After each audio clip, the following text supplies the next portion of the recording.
Yo, what's going on, guys? Welcome to the video for Crystalofatlan. My name is Ventus SGN. In this Crystalofatlan guide video, I'm going to give you a few tips and tricks that I wish I knew before I started playing the game. Number 1, do not enhance any gear besides your weapon below level 55. In the early stages, it may be necessary to upgrade your weapon to make some of the boss fights a little bit easier, but upgrading anything else would be a waste of time and resources because using the base gear with a plus 10 weapon, I was able to do all the content up until level 55 with no problem.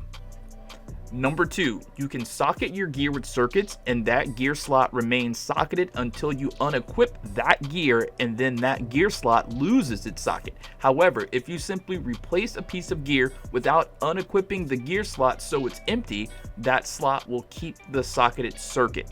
Simply put, don't unequip gear so the slot is empty if you have a socket in that gear slot. Just replace the gear with a stronger piece and it'll keep the socket on that gear slot. Number 3, before leaving Lumaville for Rhine City, be sure to do the cooking and gathering side quest in Lumaville by talking to the NPC called Tarina.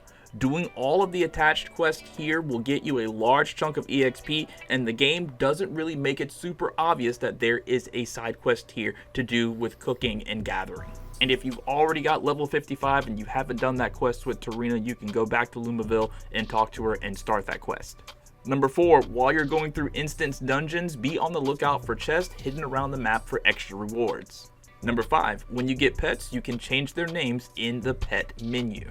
Number 6, when you choose a subclass for your character, you can switch back and forth between each subclass before you pick a class to awaken at level 45.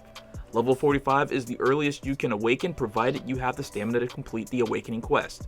On PlayStation 5, you can press the L3 button while in the skills menu to switch to the other subclass. It is possible to switch to the other subclass after you awaken by collecting an item called the Soul Stone. When you switch subclasses before you awaken one of them, your skill points will be reset, so you'll have to apply them again as well as configure where your skills will go. Number 7, when you use a pet's ability by pressing L2 on the PlayStation 5 controller during combat, they will leave the battlefield directly after for a set amount of time, putting them on a cooldown. To avoid battling without a pet, make sure that you have 2 equipped and don't use both of their abilities back to back. Instead, wait for the first one to come off of cooldown before you use the second one's ability. The first 2 pets the game gives you without pulling for the one on the gacha banner is the Jackalope and the Crystalofatlan.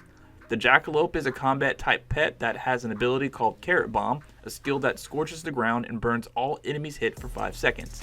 The Crystalofatlan is a healing type and its skill, called Healing Light, restores your character's health. Number 8, save all level 60 random vouchers until you get to level 55 or higher so you can enhance your legendary gear without using resources. These vouchers will increase the level of your gear up to the number displayed on the icon. Also, save your calibration compasses for legendary gear as well. A calibration compass increases the attributes of your gear's stats.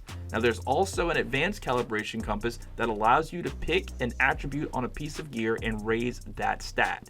Save these for your legendary gear, that's the gold gear.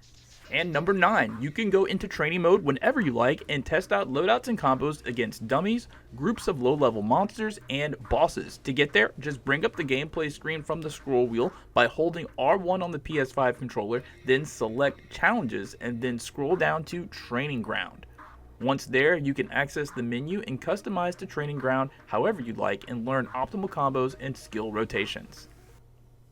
Alright, so that's going to be it for this first round of tips and tricks. If you did find it helpful, be sure to hit the like button, and if you have any questions, let me know down in the comments. My name is Ventus SGN. Thank you guys so much for watching, and I'll catch you next time. Peace out.